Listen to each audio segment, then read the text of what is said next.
안녕하세요. 오늘도 사연살롱을 찾아주셔서 감사합니다. 결혼 5년차에 이혼을 결심한 여성이에요.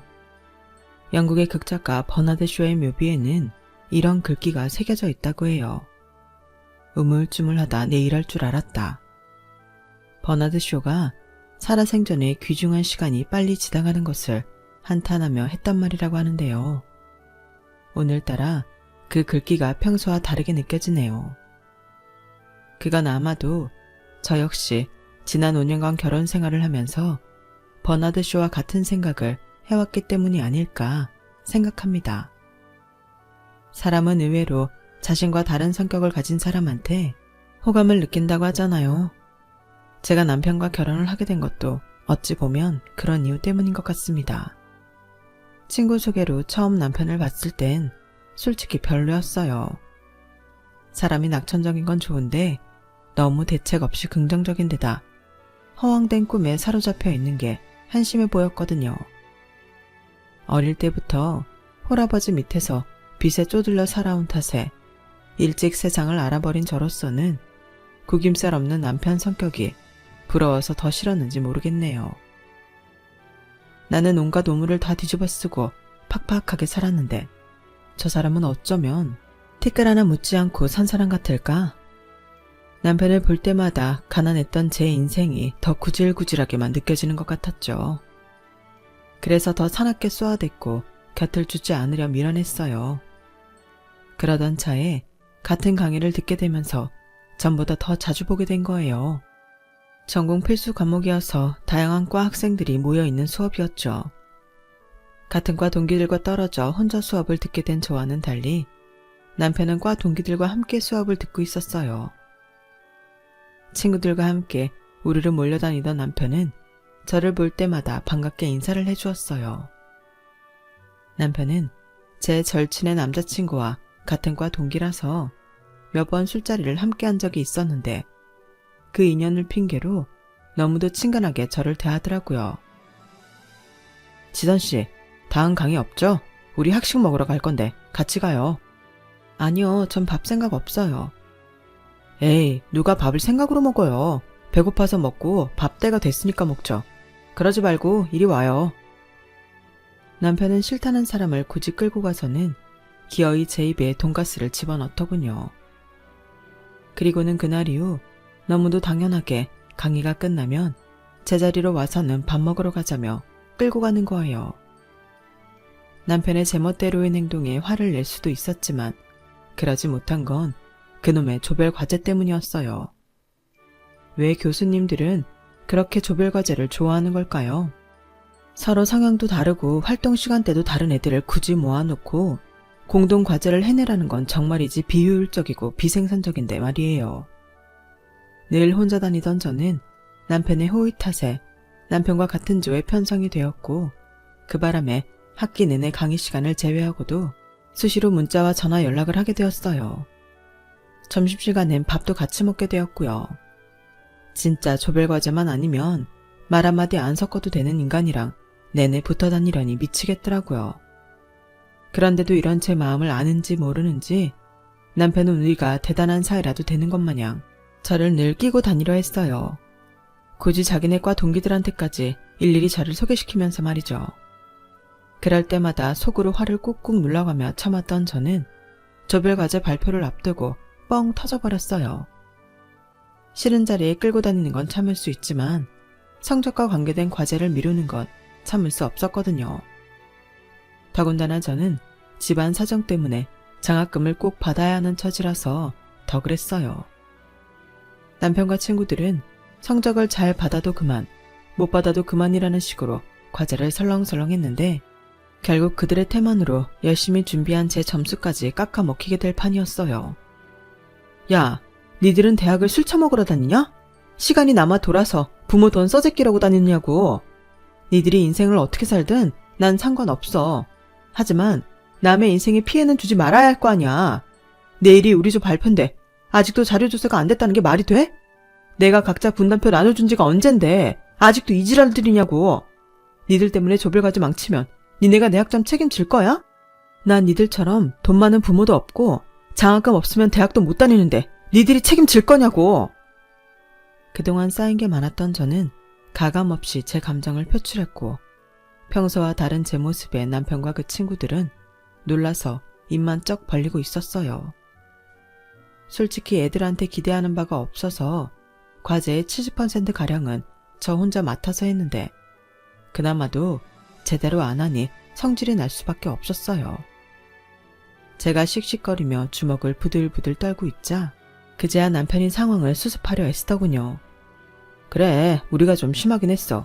지선이 혼자 그 많은 분량을 기껏 다 준비했는데 우린 아직 자료조사도 못 끝냈잖아. 지선아, 미안해. 우리가 잘못했어. PPT 문서까지 남은 건 내가 어떻게든 완성해 놓을 테니까 화 풀어라. 응? 나머지 애들도 남편을 따라 미안하다며 사과를 하더군요. 그리고는 쥐죽은 듯이 과제를 시작했어요. 결국 그날 남편은 친구들 목까지 떠안아가며 날을 새서 PPT 문서를 완성했고 다음날 과제 발표는 성공적으로 끝마칠 수 있었어요. 그리고 학점은 A+를 받을 수 있었죠. 제 성질머리를 제대로 본 남편의 과 친구들은 이후 저를 슬슬 피하기 시작했어요. 하지만 남편은 오히려 전보다 더 제게 치근덕거리기 시작했죠. 사귀고 난 다음에 왜 그랬냐고 물었더니 남편이 그러더라고요. 자기는 자기 성격이 물렁해서 그런지 똑 부러지는 여자가 좋더라고요. 그때 제가 화내는 걸 보면서 이 여자다 라는 생각을 했다나요?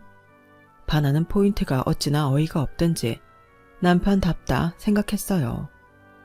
남편은 제가 싫다고 몇 번이나 거절을 했는데도 불구하고 저를 볼 때마다 끈덕지게 어제와 똑같이 웃는 얼굴로 대시를 했어요. 그런 남편을 보니 신기하기도 하고 대단하다는 생각마저 들더군요.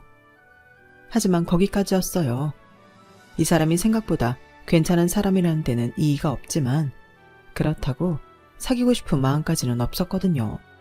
남편의 대시는 가을이 되어 온 캠퍼스가 축제로 들떠 있을 때까지도 이어졌어요. 저는 여전히 거절이었고요. 그러다 남편이 노선을 바꾸기 시작했어요. 애인이 될 수 없다면 친구라도 되자고요. 저야 뭐 나쁠 거 없었죠. 주변에선 남녀 사이에 친구가 어딨냐고 했지만 우리는 그 후로도 10년 넘게 친구로 지냈어요. 하루는 군입대를 앞두고 남편이 그러더라고요. 친구하길 잘했다. 생각해봐. 나 군대 가고 나면 말이야. 여친은 고무신 거꾸로 씌울 수 있지만 적어도 친구는 그대로 남아있을 거 아냐. 아, 이걸 노리고 친구하자고 한 건 아니지만 결과적으로는 잘한 선택이었던 것 같아. 지선아, 면회 자주 와라. 아니, 너 알바해야 되니까 자주는 말고 2달에 한 번은 와라. 그 정도는 해줄 수 있지? 친구 사이에. 그러겠다고 대답을 하지는 않았지만 학업과 병행해 여러 개의 아르바이트를 하면서도 남편 면회는 거르지 않았어요. 그러니 남편의 내무반 사람들은 당연히 저를 남편의 여자친구로 알고 있었죠. 실제로 남편이 그렇게 소문을 내기도 했고요. 남편보다 2년 먼저 사회생활을 시작한 저는 첫 직장에서 만난 남자와 연애를 시작했어요. 남편은 제 연애 코치를 해주었고요. 그리고 제가 이별을 했을 때도 남편이 위로주를 사주었어요. 저 역시 남편이 여자친구가 생길 때마다 조언을 해주고 실언을 당했을 때는 위로주를 사주곤 했죠.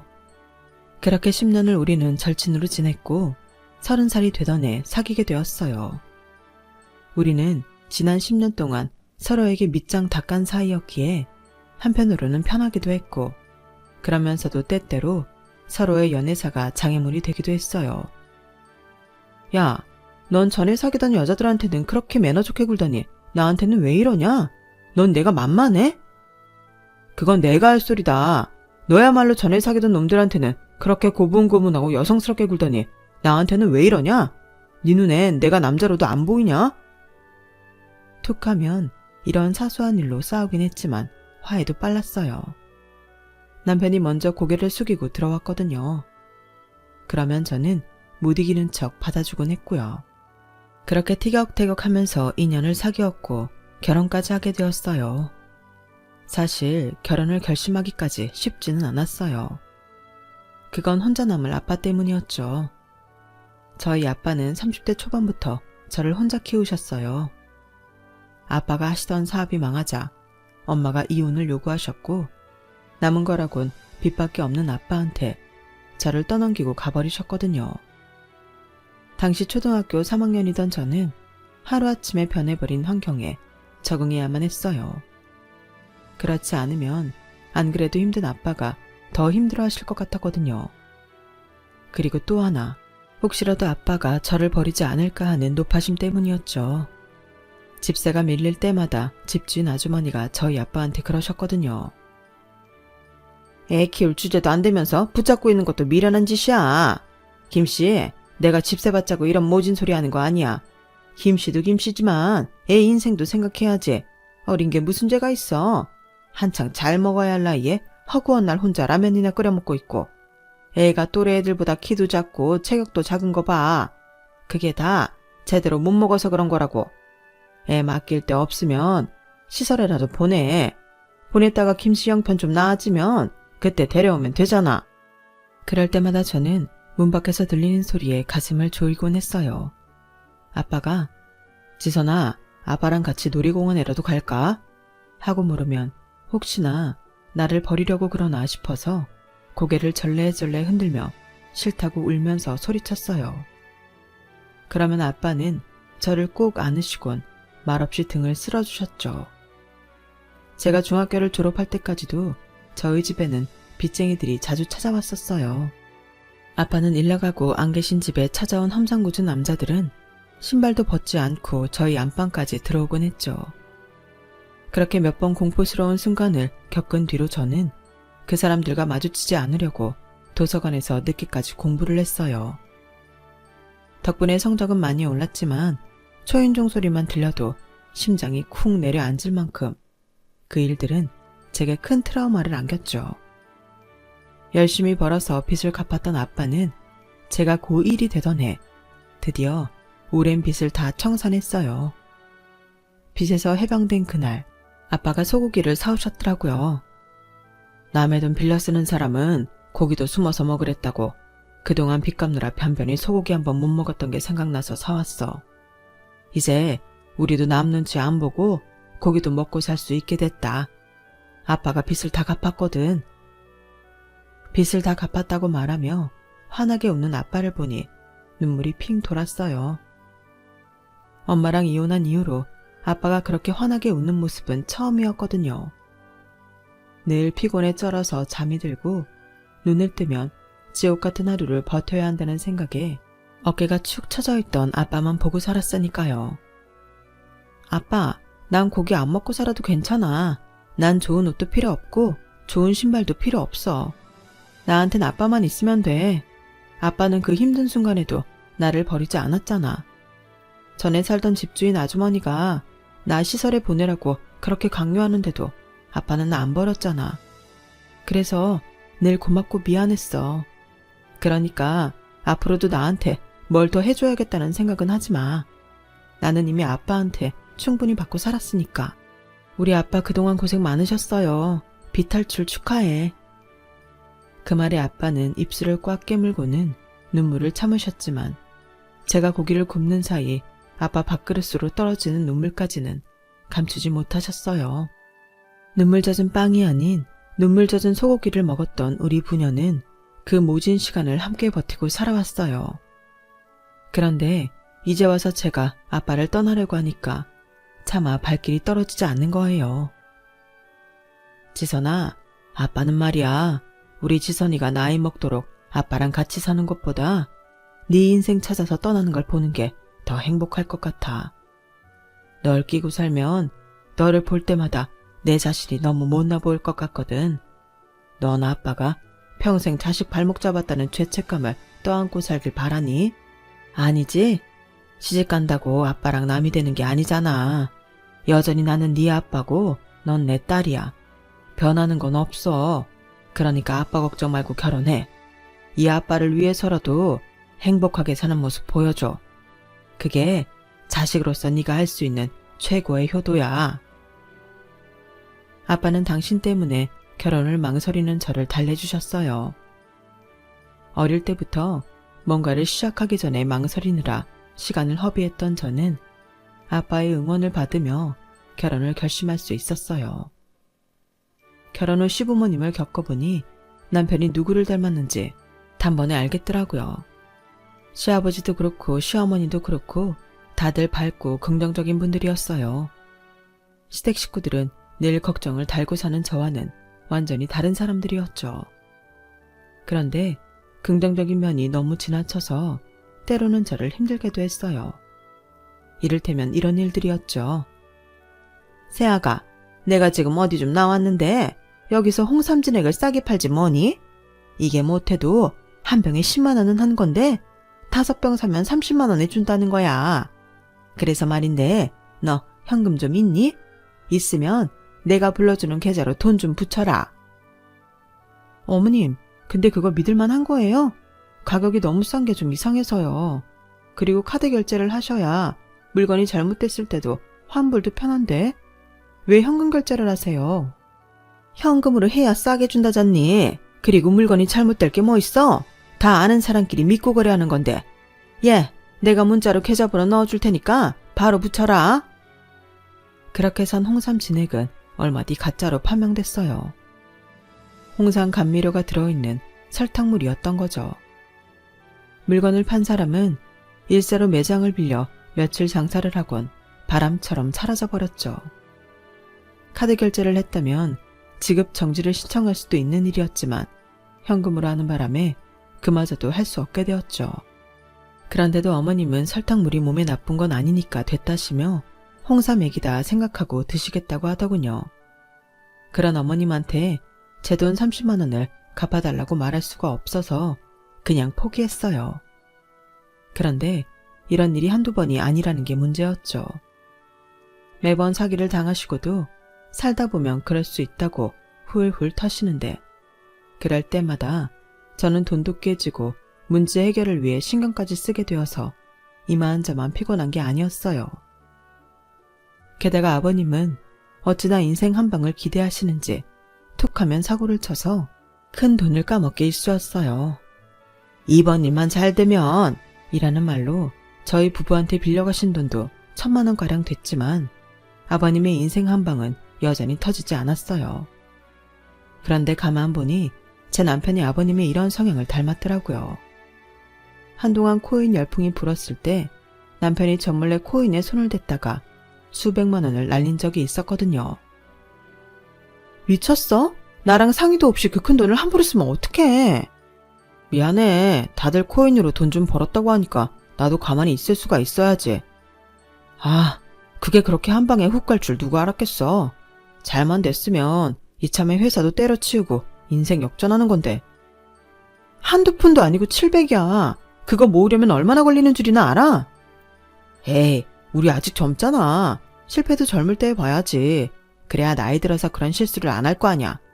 인생 경험했다고 치자. 내가 앞으론 자기 몰래 딴짓 안 할게. 하지만 남편은 그 약속을 지키지 않았어요. 저 몰래 여전히 코인이며 주식에 손을 대고 있었거든요. 하지만 제가 그런 거에 질색하는 걸 아는 사람이라 저 모르게 숨기고 있었을 뿐이었죠. 그렇게 남편의 뒷주머니 사정을 까맣게 모르고 살던 어느 날이었어요. 아빠가 저한테 말도 없이 전화번호를 바꾸셨는지 통화가 안 되는 거예요. 그래서 집으로 찾아갔더니 이사를 하셨다더라고요.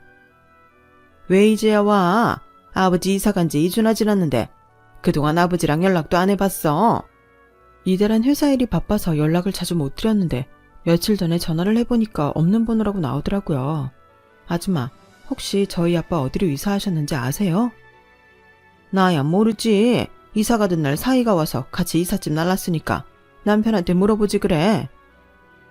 그 길로 바로 남편한테 전화를 했더니 자기가 이삿짐을 날라드린 건 맞는데 갑자기 회사에 일이 터져서 회사로 들어가는 바람에 어디로 이사를 하셨는지는 모른다고 하더라고요. 아니 그런 걸 왜 나한테 말을 안 해? 아빠가 이사를 하면 나한테 먼저 말을 했어야지. 나도 그러고 싶었지. 근데 장인어른이 너한테 말하지 말라고 하시더라고. 내 생각인데 여자가 생기신 게 아닐까 싶어. 두 분이 살림 합치시려고 너한테 말 않고 가신 거겠지. 암튼 아버님이 이사 마치고 정리 좀 되면 연락하신다고 했으니까 그때까지 기다려보자. 아무리 부녀지간이라지만 사생활이 있는 건데 너무 간섭하는 것도 안 좋아. 남편 말대로 아빠한테 여자가 생긴 거라면 더더욱 저한테 비밀로 하시면 안 되는 거라고 생각했어요. 제가 아무렴 아빠가 새 출발하시는 걸 말리겠어요. 지금까지 아빠가 저 하나 키우고 사시느라 얼마나 많은 희생을 하셨는지 누구보다 잘 아는 전걸요.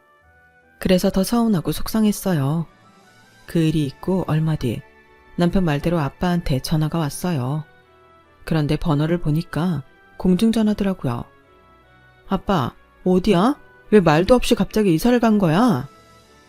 딸, 아빠 때문에 걱정 많이 했구나. 집도 많이 낡았고 아빠 혼자 살기엔 집이 커서 이사를 했는데 하필 친구 놈이 다쳤다고 연락이 왔지 뭐냐. 그놈 대신 일을 맡아 해야 돼서 이삿짐도 제대로 못 풀고 여기 와 있다. 이사하면 전화하려고 했는데 아빠가 너무 늦었지? 그럼 전화번호는 왜 바꿨어? 왜 바뀐 번호로 전화 안 하고 공중전화로 하는 거냐고. 여기가 워낙 외진 곳이라 전화가 안 터져. 여기 일 마치려면 서너 달은 더 있어야 하니까 집에 가면 바뀐 번호로 전화할게. 근데 지선아, 넌 별일 없지? 아빠는 이 와중에도 제 걱정부터 하셨어요. 그런 아빠한테 차마 여자가 생겼냐는 말은 못 물어보겠더라고요. 그래서 일단은 일주일에 한 번이라도 전화를 해달라는 말만 했어요. 그렇게 4개월 동안 아빠는 매주 공중전화로 제게 전화를 하셨어요.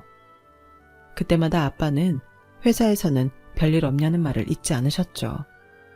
그때 뭔가 이상하다는 걸 알아챘어야 하는데 그러지 못한 게 한이 되네요. 그렇게 시간이 지나 계절이 바뀐 뒤에야 아빠는 바뀐 번호로 전화를 하셨더라고요. 그리고는 시간이 되면 일요일 오전에 집으로 좀 오라시며 이사한 집 주소를 알려주셨어요. 남편과 함께 아빠 드실 반찬과 영양제를 사들고 집으로 갔더니 방 2칸짜리 조그마한 아파트에 아빠가 살고 계시더라고요.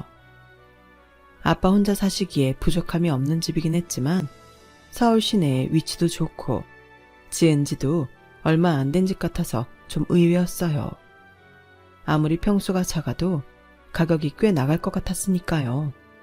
아빠, 이 집은 산 거야? 아니면 전세? 저 전세야. 혼자 살기 딱 적당하지? 깨끗하고 좋네. 근데 아빠, 웬일로 일요일에 집에서 쉬어? 이삿짐 나르는 일은 주말이 더 바쁘다고 평소엔 평일날 보자고 하더니. 아빠가 일을 좀 줄이려고. 나도 주말엔 좀 쉬고 싶어서. 그래야 우리 딸도 자주 보지. 잘 생각했네. 안 그래도 평일엔 시간 내기 힘들었는데. 그럼 앞으로는 토요일 밤에 와서 하루 자고 가야겠다. 오랜 시간 이삿짐 나르는 일을 하시느라 주말엔 거의 쉬신 적이 없던 아빠였기에 주말에 쉬시겠단 말이 그렇게 반가울 수가 없었어요. 생각 같아선 일을 그만두시라고 하고 싶지만 제가 생활비를 드릴 형편은 안 돼서 그 말까지는 할 수 없었어요. 아빠가 일도 줄었다니까 앞으로는 내가 매달 용돈 좀 보내드릴게. 많이는 못 드리고 매달 30만 원씩. 그러나 아빠가 손사래를 찌시며 됐다고 하시더라고요. 아직은 당신이 자식한테 용돈 받을 정도는 아니라시면서요. 그러면서 내내 제 걱정을 하시는 거예요. 시부모님은 잘해주시는지, 혹시 직장에서 미움받지는 않는지. 아빠, 저번에도 계속 그러더니 왜 그런 소리를 하는 거야?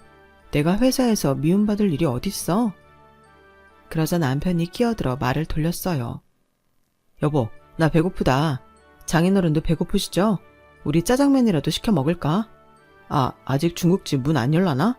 일단 그러면 밥을 좀 할까? 쌀이 어딨나? 남편의 호들갑이 그날따라 이상하게 신경 쓰였어요. 아빠도 제게 뭔가 숨기고 있는 것 같았고요. 그래도 일단은 배고프다는 사람 밥은 먹여야 할 것 같아서 쌀을 찾아 싱크대 서랍을 열었는데 쌀포대에 나람이라고 적혀있지 뭐예요. 뭐 이런 쌀이 다 있나 하고 넘기려는데 언젠가 직장에서 있었던 일이 생각난 거예요. 저희 회사 인턴 중에 이름이 우암이라는 사람이 있었는데 그 이름을 듣고 부장님이 정부미도 아니고 우암이야? 하고 놀리신 거예요. 그러면서 예전엔 정부미라고 해서 가난한 사람들한테 정부에서 주는 쌀이 있었는데 지금은 나람이라고 이름을 바꿨다는 얘기를 덧붙이셨죠. 그제야 이 쌀의 출처를 알 것 같았어요. 정부에서 주는 쌀이었던 거죠. 하나가 의심스러우니 보이는 족족 다 의심이 가기 시작했어요. 아파트로 들어올 때 분명 같은 이름의 아파트인데 아빠가 사는 동만 입구가 달랐던 것도 이상하고 한 동에 이렇게 작은 평수만 있는 것도 이상하더라고요. 선반에 놓인 참치캔이며 아빠가 평소 드시지도 않던 부식 재료까지 마치 어디서 나눠준 걸 쌓아 놓으신 것 같더라고요. 그래서 아빠한테 혹시 이 집 임대 아파트냐고 물었더니 아빠 표정이 확 굳더라고요. 아빠, 나 이 쌀 뭔지 알아. 기초생활수급자한테 지급되는 나랏쌀이잖아. 이게 왜 아빠 집에 있어? 아빠, 혹시 기초생활수급자로 등록했어? 아빠가 왜? 자식도 있고 돈도 벌잖아. 그러자 남편은 또다시 제 말을 막으며 엉뚱한 소리를 짓거려댔어요. 너 입 다물어. 나 지금 아빠한테 묻고 있잖아.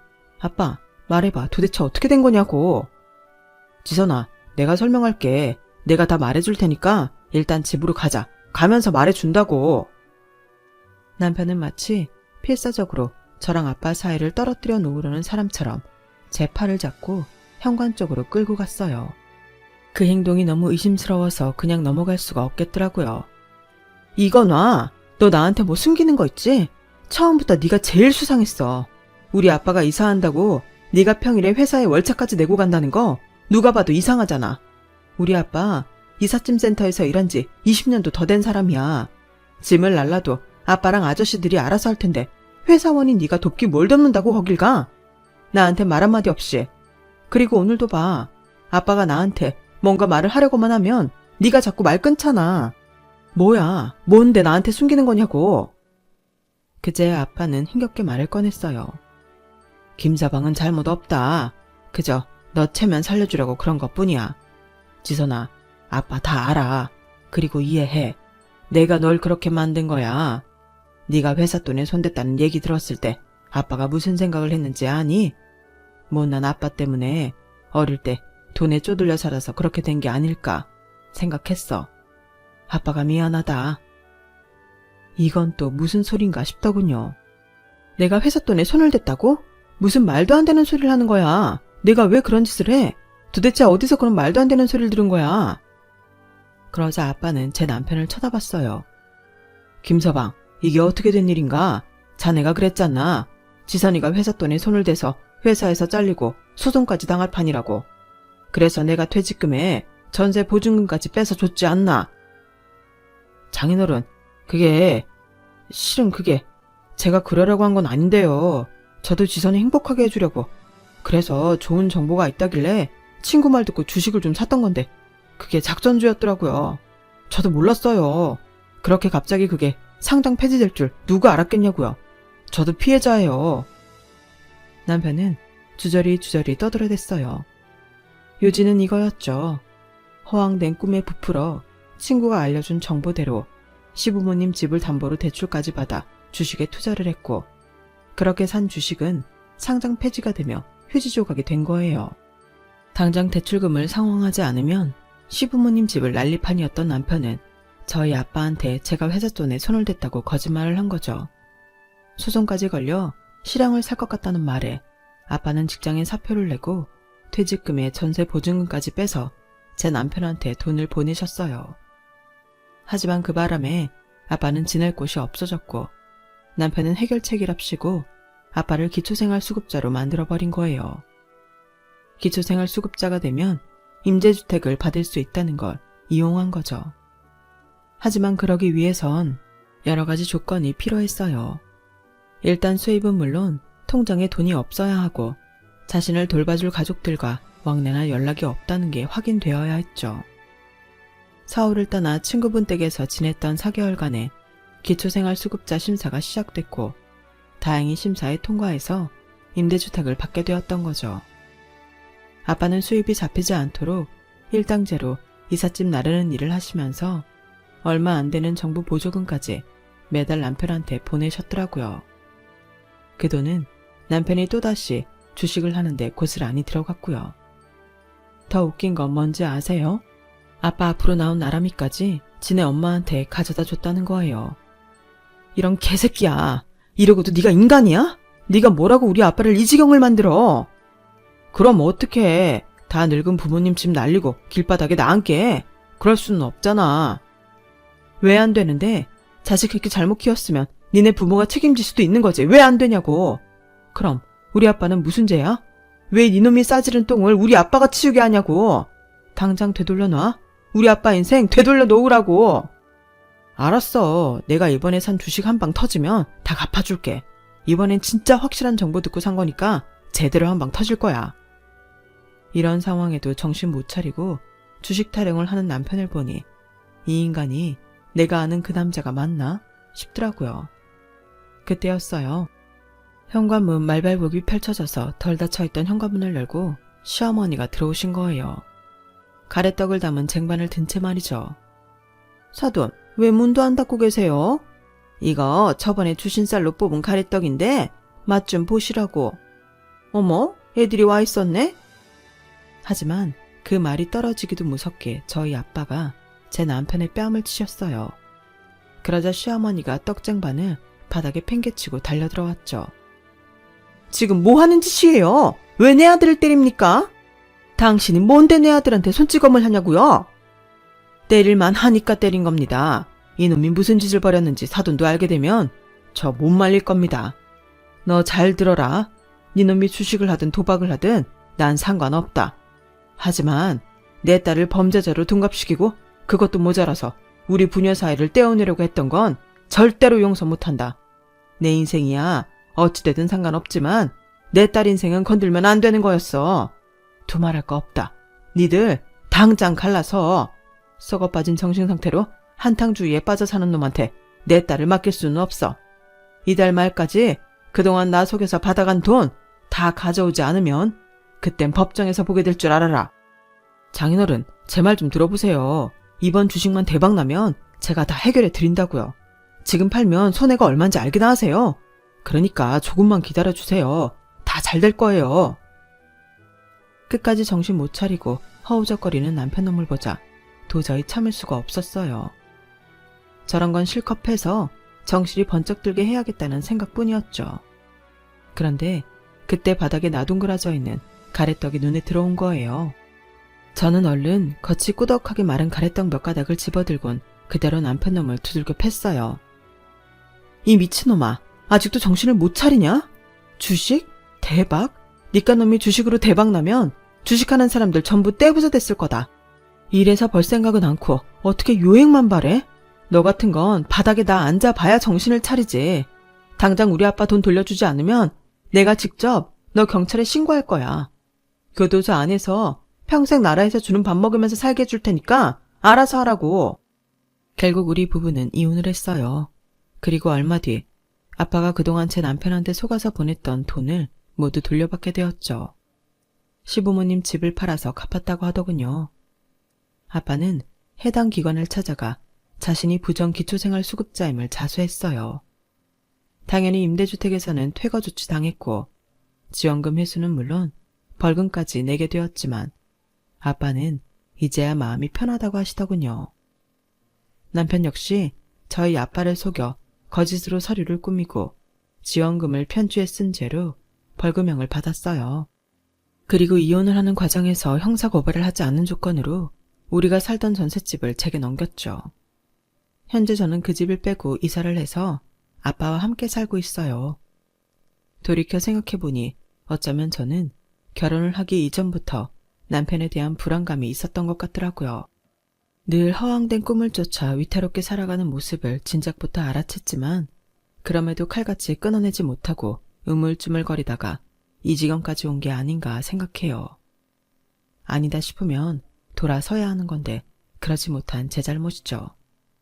그 바람에 하나뿐인 아빠까지 그 고생을 시켰으니 자식으로서 실격이죠.